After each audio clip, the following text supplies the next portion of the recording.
Hi, everybody. I'm sports psychologist Dr. Andrew Jacobs. I'm the host of the Sports Psychology Hour. It airs every Sunday morning from 7 to 8 a.m. on 810 WHB here in Kansas City. You can listen online at 810WHB.com. I've been doing the radio show for 33 years. I'm in my 44th year of work as a sports psychologist.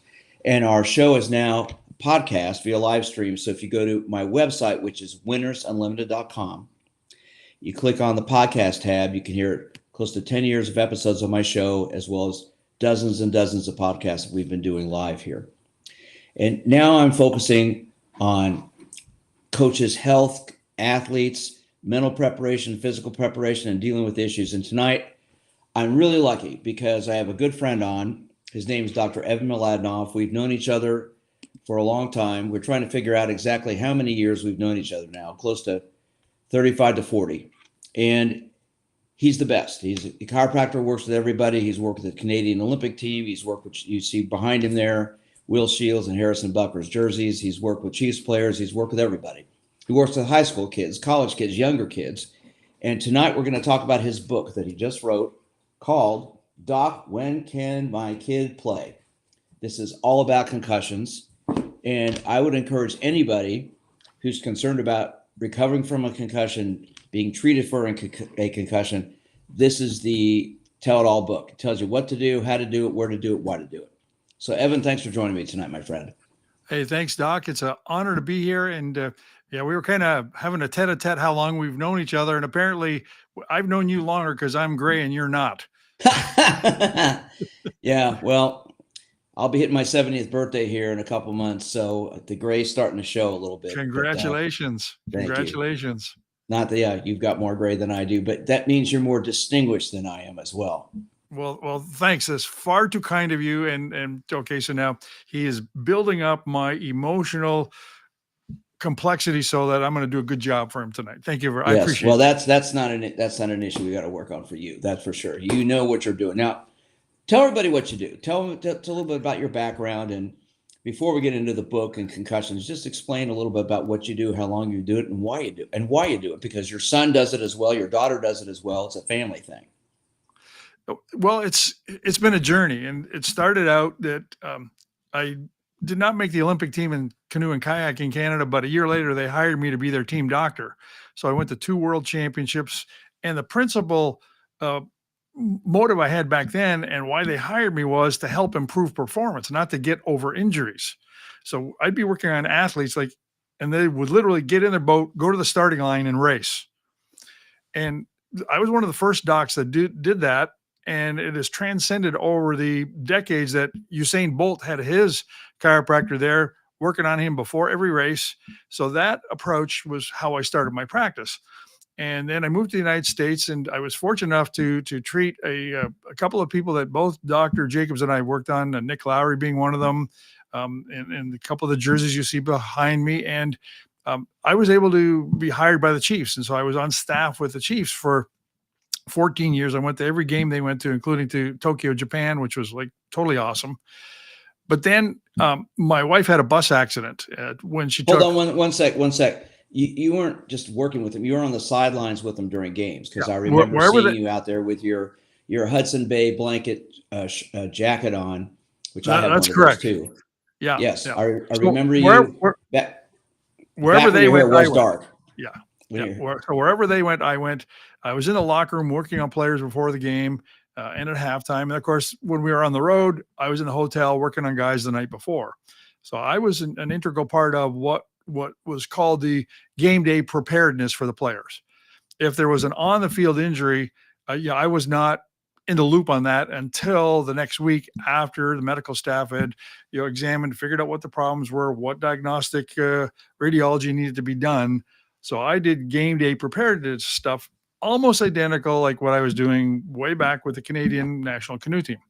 So fast forward to 2010, Dr. Chip's a 10-year-old kid playing hockey. They go on a bus trip while I'm at a Chiefs game, snowing blizzard on the way home from Chicago.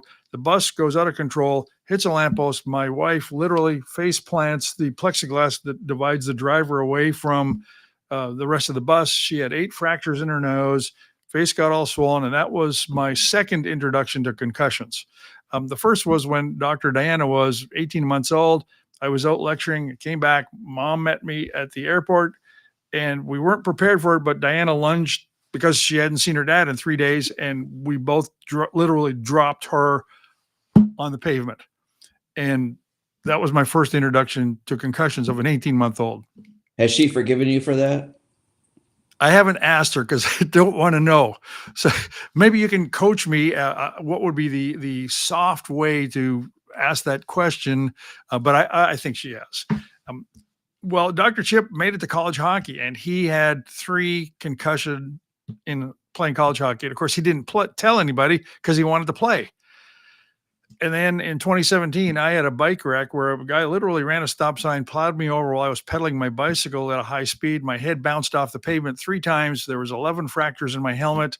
And then the cool part was within 15 minutes, Dr. Chip was there starting to examine me. And another reason why because of our own family history, but a former NFL player, he was the long snapper for the 49ers named Brian Jennings. When he retired, he wanted to start a concussion clinic in Phoenix. And so his personal doctor is a friend of mine in Malibu. And he said, I need somebody to work the clinic. And so Ed said, call Evan. Well, he hired Diana away from our office where she was working to open a concussion care center in Phoenix. So Diana started treating concussions, and she developed a lot of the protocols that we use right now. So Dr. Chip had the 3 concussions. I got a concussion. Within 15 minutes, he's examining me. And that was in 2017. And we have seen a lot of concussions over the years because of our family history of having to take care of ourselves, having to get better.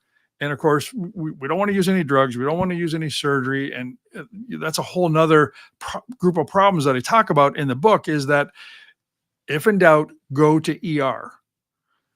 The purpose of going to ER is to make sure there's no life-threatening situation, you don't have a fracture of your skull, and you don't have internal bleeding. When those 3 things have been ruled out, they're probably going to wash their hands of you and say, okay, go home, go to your primary care doctor, or you'll be okay. Well, wherever you go, you should be given 3 pieces of paper when the examining entity, whoever that is, number 1, what physical activity should you be doing or not be doing, or what's called the return to play or return to participation. So I've got a whole section in the book about that. The second thing is, especially for kids, students, college students, return to learn. How much intellectual output should you be doing after you hit your head? We discuss that in detail in the book too. Third, should you be driving? Nobody talks about that. Somebody who has examined you should be giving you, should you drive, should you not drive, what criteria should be used? And then of course, if you're not an athlete, you're not in school, when can you go back to work? And there's a whole group of things that systematically will reintroduce you back to your normal lifestyle. The problem is you can get worse if you do too much. If you try to come back too quickly, you can get worse. And then all of a sudden the blame game starts. Oh, my doctor doesn't know what he's doing. I'm not getting better. I'm going to have the symptoms for a lifetime. And some people feel like that. It can be, a couple of years. We literally had a new patient come in last week. This lady was in a car accident when she was in college. She had fallen asleep. They were driving down one of the California highways. They got rear-ended at 80 miles an hour. This woman was unconscious.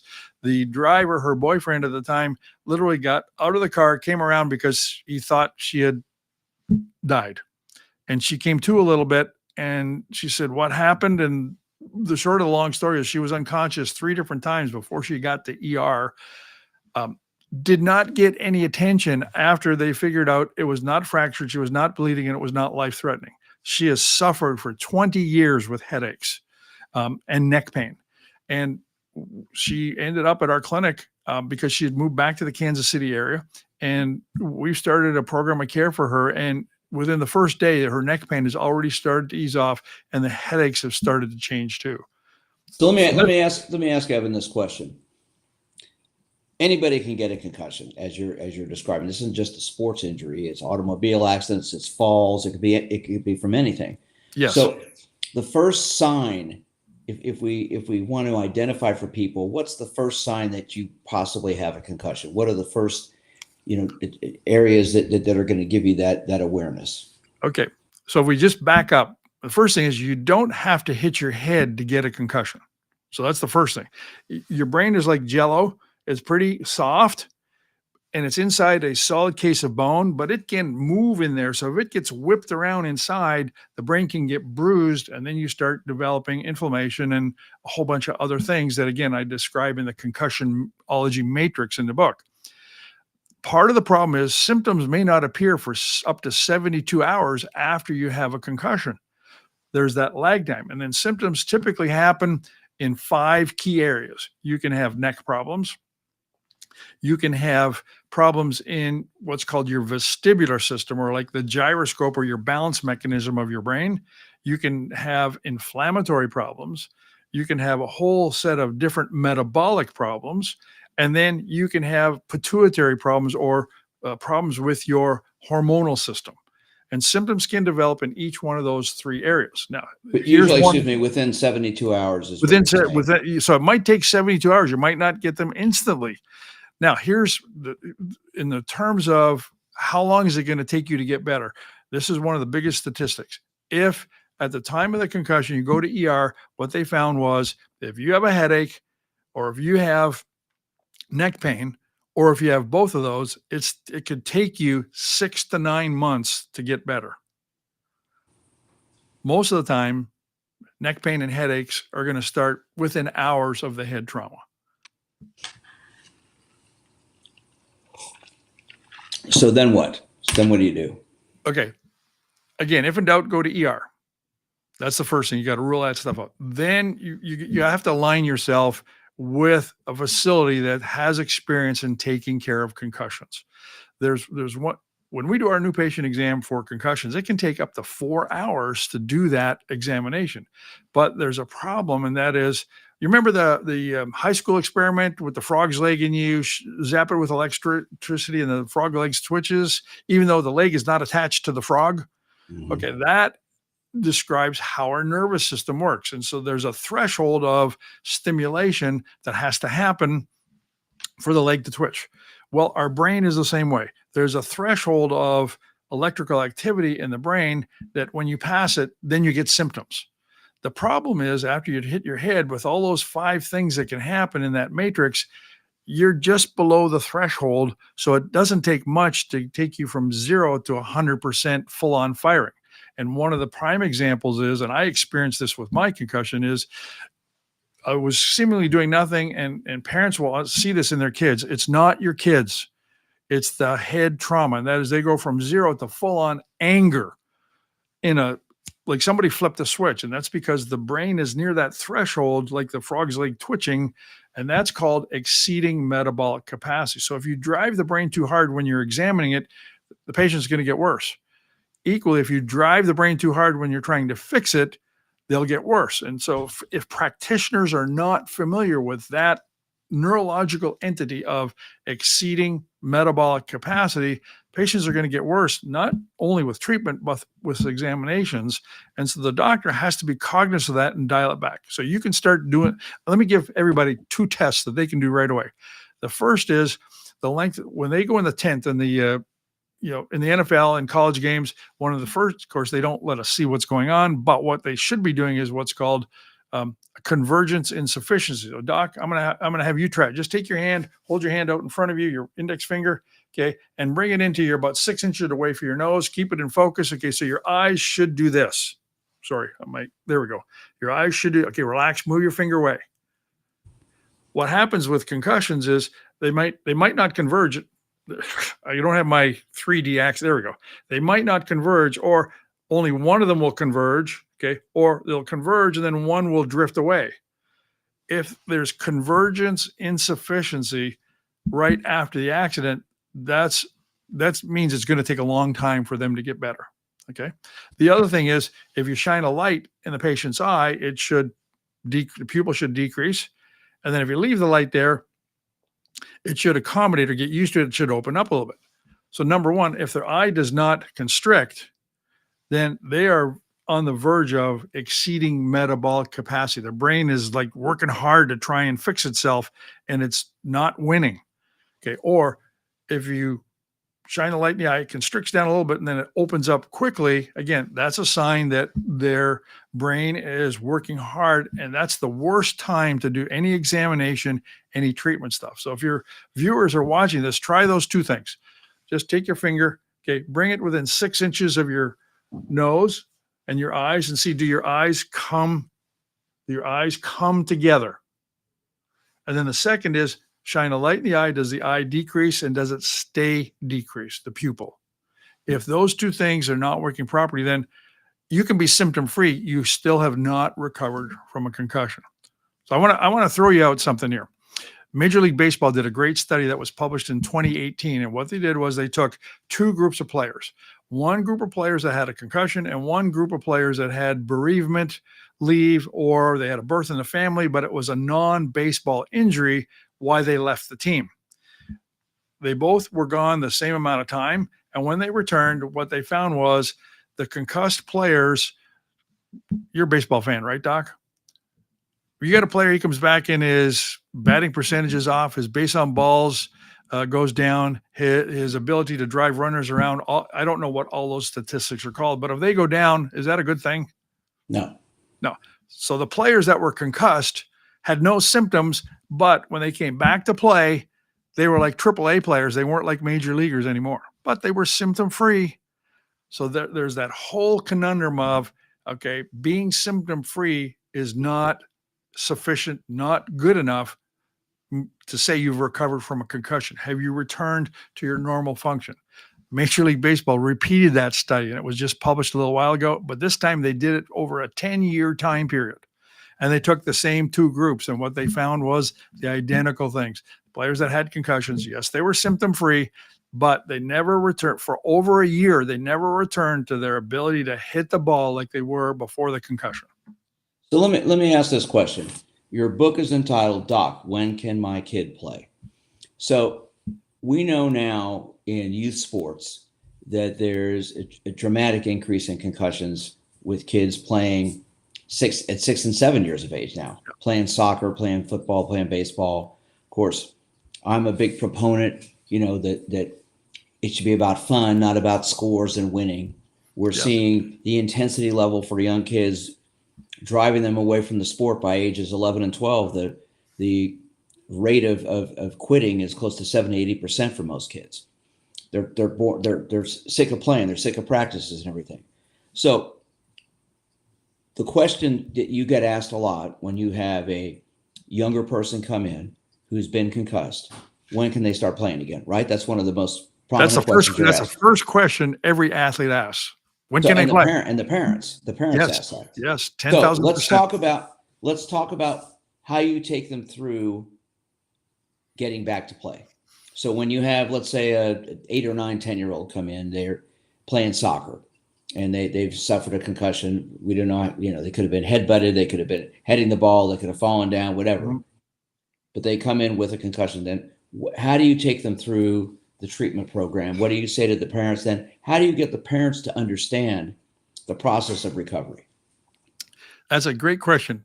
If I could change your parameters, we had a high school wrestler come in. He's a senior in high school. He was the best wrestler on the team in a private high school. And he had had a concussion. And this was 3 months after the concussion. They were getting ready for state wrestling championships. And his coach wanted him to play or wrestle. And he wanted to wrestle too. So we did our workup and we explained, okay, here's all the pieces of your brain and body that are not working properly. And here is the systematic way of how we're going to correct this. But let me ask you a question before we start any treatment. Okay. Your coach wants you to wrestle. He says, yeah, if I don't wrestle, we don't win the state championship. I said, do you want to wrestle? He says, yeah, I want to. I said, Mom and Dad, do you want him to wrestle? And they're not sure. And they're kind of holding their breath. I said, okay, let me ask you one more question. And that is, how much are they paying you to wrestle at the state national championships? And the kid looked at me and he said, nothing. I said, so is it worth you getting another concussion and having a permanent injury just to be in the state national championships? And he says, I don't think I want to do that. So part of what I need to do is how do I find out to resonate so the athlete, no matter how young or old or what league they're in or not in, to understand the gravity of the consequences of not correcting this thing. Let me give you one more story. We've examined some former NFL players, and one case in particular, we were able to tell him what symptoms he was having and what emotions he was having gone awry after we examined him. So we outlined a 3-month program to get him better. And he says, well, doc, I don't want to do that. I said, what? He says, yeah, I don't want to do that. I said, you might not remember your wife's and your kid's name in 10 years time if you don't deal with this. I said, okay, you don't want to deal with it with me. I can find you somebody that can help you anywhere in the country. You know what he said to me? If I get better, that'll screw my case against the NFL and I won't win my lawsuit. You can't make that up, Dr. Jacobs. I'm not surprised. Now, but I want to focus with kids and teenagers, okay, for a second, because one of the big issues we're seeing now is the increase in concussions amongst younger kids. Yes. Compared to, say, 15, 20 years ago when this wasn't happening as much, or it wasn't being identified. Right. So when someone comes into your office, the first thing you want to do is examine them, see what the symptoms are and all that. The parents are obviously going to be asking, when can my daughter come back to play? When can my son go back to play? How do you work through that with them to get them to understand the severity of this and to not come back before they're ready? What do you have to do with that situation? What we've done over the years, and I don't think I have one handy here, but what we have a folder that we put all of the documents of all the tests we did, and there's on the front of the folder is a bullseye that gives their score on all the tests that we do. And so the bullseye has a red outer circle, a yellow circle, and a green circle. And we want when everything's in the green area, we know that they're pretty close to 100% back. Now, you don't have to get back to 100% to start participating, to start, going back to school, starting to drive and all those things.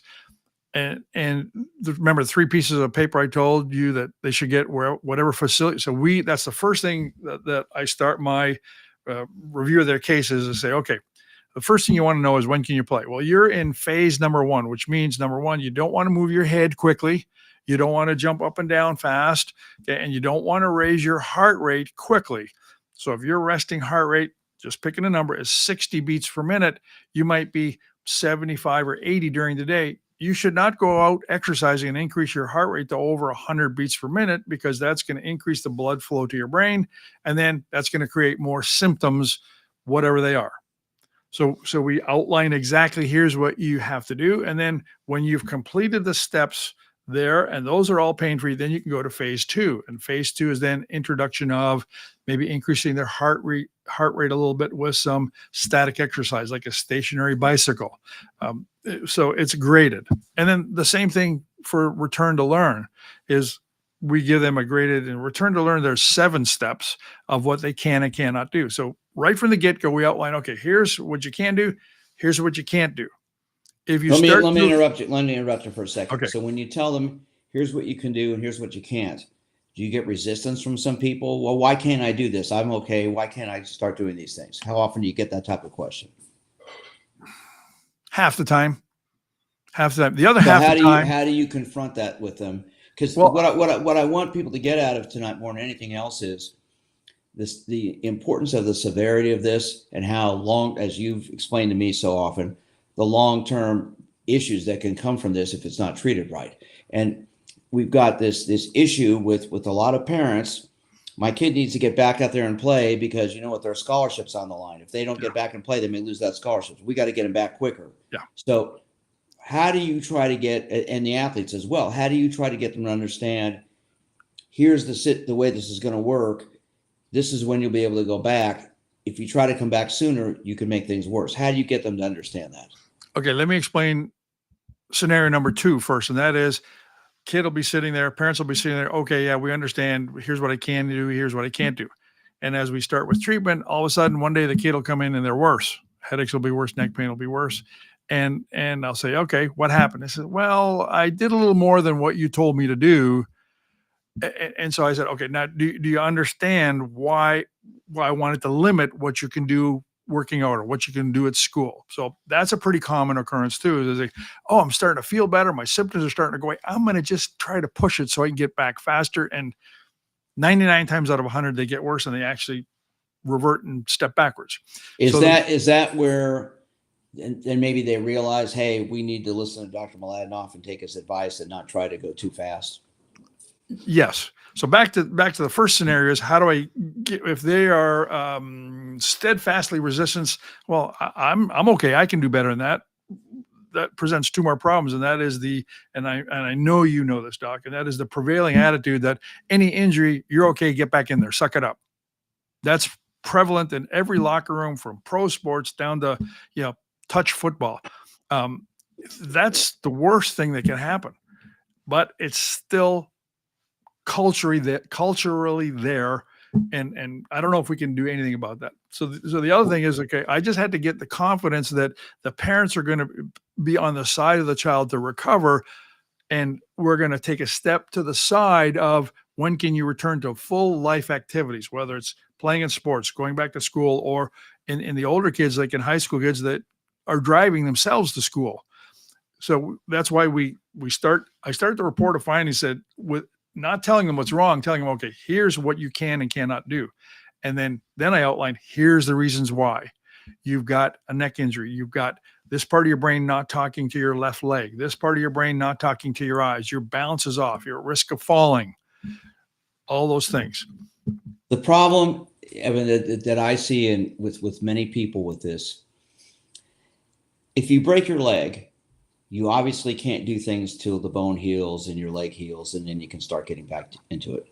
You can sort of physically see that. With a concussion, it's a lot harder to see that, because a lot of it's about how you feel. Yes, there are physical symptoms, but a lot of it comes from an attitude. I want to share a story. It's been, 12, 13, 14 years ago. I was brought in on a case as a consultant for a football player from Frostburg State University who had a concussion doing the Oklahoma drill, where the running backs and the linebackers hit their heads against each other. Didn't want to tell the staff that he had a concussion. Some of his teammates knew it because he was a fullback. He was a tough guy. Well, what happened was the next day he ends up getting another concussion, got knocked out. The running back coach stood over him and was cursing him out, get up, calling him names, and he's starting to foam at the mouth. The trainers ended up coming out, pushed the coach away. He ended up getting airlifted to a hospital, got a hole drilled in his head to relieve the pressure, and died a couple of days later. He had second impact syndrome, which is basically getting a second concussion. Yeah. But the in a very close amount of time to the first one. Right. Like within a couple of days. Yeah. And because the whole thing is, I'm a tough guy, I can deal with this. Yeah. So the thing that I think most importantly people can get from this and get from your book is understanding the severity of what these things can do. You can end up dying from it. Yeah. And so the biggest thing, as we wrap things up today, what can you tell parents and young athletes about the importance of treating these symptoms and understanding when you're okay to go back? How would you, if you could sort of sum that up in a big summary, how would you explain that? Because that's what I think a lot of people want to know. Yes. I would say the best advice I could give anybody is you must become your own advocate. Your parents, caregivers, spouses, whoever the party is with a concussed person, has to be part of the team of recovery. And that's why in the book, I've given a couple of examples. Okay. Like the two tests we just showed you, we teach our patients and their family members, okay, you need to be watching these things. And if their eyes don't constrict, they shouldn't be watching TV. They shouldn't be out playing. They shouldn't be reading, playing on the computer. So we try to teach them some simple diagnostic tests that anybody can learn how to do that keeps them away from doing too much activity. So that's the first thing is, okay, you need to monitor those things and not just say, okay, you go home, do nothing. If you feel like doing it, don't do it, which is what happens basically at ER most of the time. So then the next thing is, okay, now that you have a couple of measuring sticks of how you're doing, okay, don't, if you're going to go swimming, what do? I don't dive in first. I put my foot in the water to test the temperature, right? Is it too hot? Is it too cold? So I know it's like, I don't want to go today. Or it's like, then I decide what I'm going to do. This is kind of the same thing. Is like more you push the body to get back to normal, whether it's increasing activity or the caregiver increasing the amount of therapies that are done to the patient without doing those monitoring things every visit, every day, then they're going to get worse. And here's the hardest part. If it was your child, you need to take a step back like it's somebody else's child that has a concussion. And you need to observe, okay, is he normal? Is he, and most of the time parents know right away. I ask them, it's like, does he go from 0 to angry like in a blink of an eye? They said, oh yeah, I can't believe it. I can't take it anymore. I said, well, there's several reasons that could happen, and it is normal and common in a concussion. And then we list, okay, how long has it been since he's had something to eat? How much sleep is he getting? We start outlining the things that, okay, is he doing those things, or is he cheating and causing the brain to not calm down? So giving the person and the caregivers, the family unit, things to do to monitor how the patient is recovering, but also how doing too much can also, cause them to take, 2 steps forward and 3 steps back. And knowing, and I guess the one thing I think is important to emphasize to everybody, we know no concussion is alike. No concussions are alike. They're all different. No 2 concussions are alike. Correct. And everybody needs to do their own pace at recovery. Yes. And the most important thing is consulting with someone like you, specifically you, if you're here or anywhere else, but contacting you to understand the game plan, how to get it. I'm going to bring up your book again, Doc, When Can My Kid Play? This is a book every parent should get if your kids play sports, because it's going to give you the information you need and give you an understanding of the physical and psychological ramifications that you can get when you get a concussion. Because the key thing is, and Evan, you can wrap things up with it. Everybody wants to come back. They all want to come back and play. Yeah. But the important thing is to not come back before they're ready. And that's understand, correct. And for you to, if you could sum up, when are they ready? What's the answer to that? Okay. Before I do that, when you buy the book, we've got a bunch of resources in the back. Make sure you check out those resources, because as you know, Doc, I started this journey. It's taken a year to publish that book, and there's already new research that makes some of that out of date. So that's why we put a section in the back for resources. So when you get the book, make sure you check out the resources for updated stuff and our free seminar that we can coach you up how to take care of your kid. It has to be, okay, I'm going to approach this differently, and I'll be really brief. Okay, we're going to finish here in about a minute or less, right? When we're done, where are you going next? Or if you're going next? Yeah. I'm going to have dinner. Okay, well, let's say you were going to a restaurant for dinner, right? So how are you going to get there? I would drive there. Okay, shouldn't you stand up first?